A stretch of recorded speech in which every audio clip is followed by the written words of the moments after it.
નમસ્કાર મિત્રો, સ્વાગત છે તમારું અમારી YouTube channel Gujarat jobs and news. મિત્રો, આખરે કેન્દ્રીય કર્મચારીઓના નવા પગાર પંચને લઈને સરકાર દ્વારા સ્પષ્ટ વલણ જોવા મળી રહ્યું છે.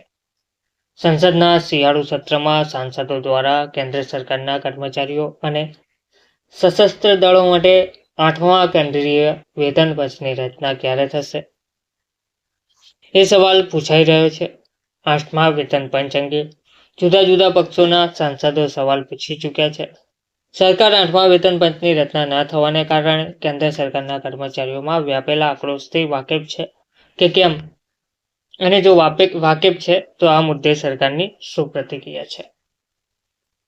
તો તેવા પ્રશ્નના જવાબમાં કેન્દ્રીય નાણાં રાજ્ય પ્રધાન પંકજ ચૌધરીએ જણાવ્યું છે કે હાલમાં સરકાર પાસે કેન્દ્ર સરકારના કર્મચારીઓ માટે 8મા વેતન પંચની રચનાનો કોઈ પ્રસ્તાવ વિચારાધીન નથી.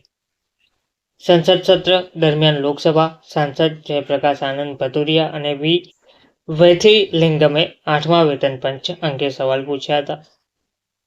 તેમણે એવો પણ સવાલ કર્યો હતો કે વધતી મોંઘવારીમાં જીવન નિર્વાહના વધતા ખર્ચ અને કર્મચારીઓની દુર્દશાને નજરઅંદાજ કરવાનું શું કારણ છે?